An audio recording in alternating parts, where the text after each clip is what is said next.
हमारी दुनिया सेमीकंडक्टर्स पे चलती है। ये छोटे छोटे चिप्स हमारे आसपास की चीजों को ताकत देती है, हमारे स्मार्टफोन से लेकर लैपटॉप्स, कार्स और रेफ्रिजरेटर तक। सेमीकंडक्टर्स ही हमारे डिजिटल युग के आगे बढ़ने वाली अदृश्य शक्ति है।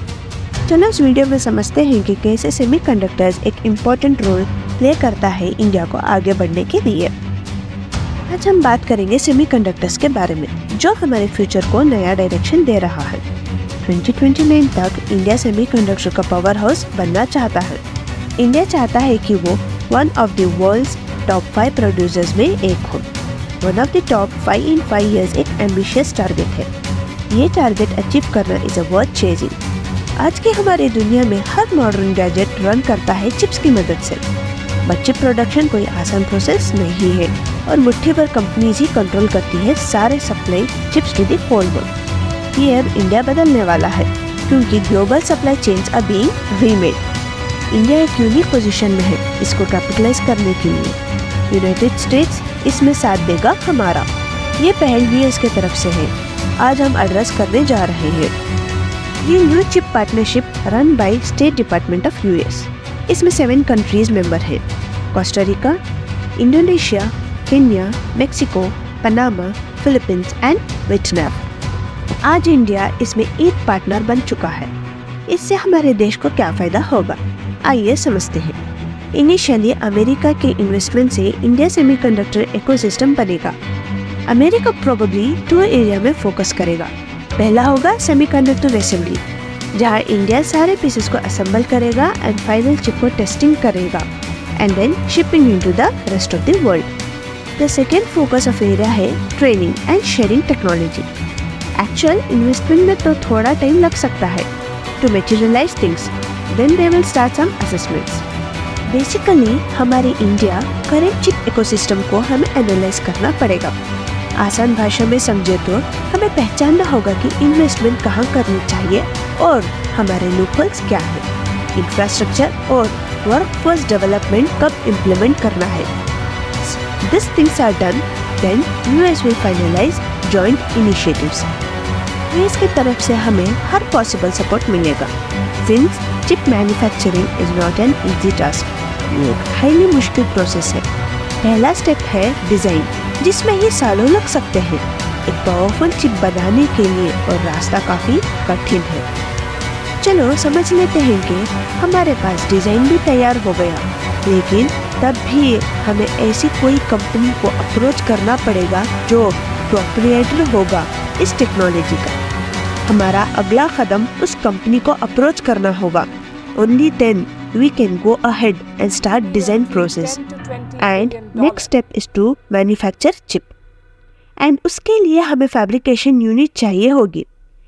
ऐसी एक यूनिट हमें कॉस्ट करेगी $10 to $20 billion। बहुत कम है ये कंपनीज जो सप्लाई करती है इस मशीनरीज को। Getting the raw material is an another challenge. ये समझ चुका है ये एक चैलेंज टास्क है और हमें एक लंबी छलांग लगानी है इस रेस में आगे रहने के लिए। इंडिया ऑफर कर रहा है बड़े incentive to this chip maker companies, around $15 billion। India और ज़्यादा फोकस कर रहा है मैन्युफैक्चरिंग पर rather than assembly. India more incentive provide कर रहा है रॉ मटेरियल सप्लाईज को। Last month PM Modi Singapore में थे एंड एक सेमीकंडक्टर के डील पे मोहर लगा दी है।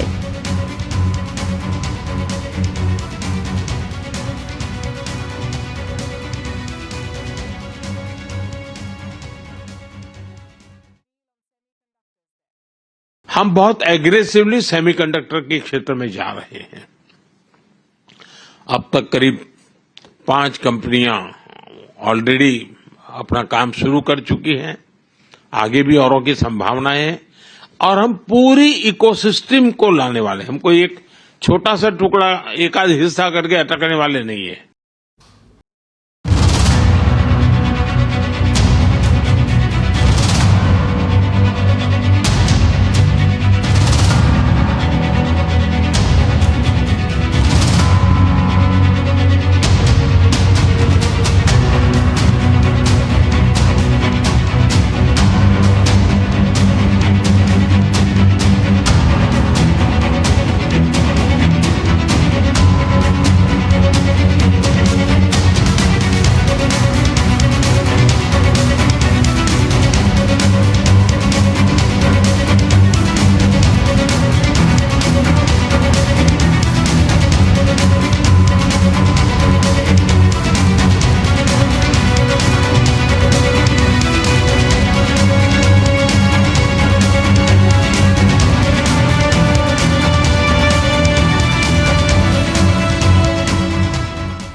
सिंगापुर इसमें एक क्रिटिकल रोल प्ले करेगा.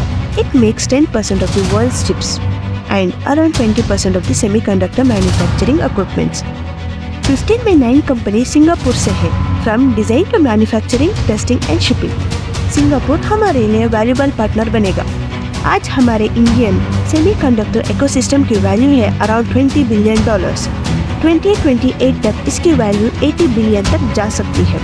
ये इंडिया का प्रोजेक्शन है इस इंडस्ट्री में. इंडिया का हक है कि वो एक सेमीकंडक्टर चिप का पावर हाउस बने.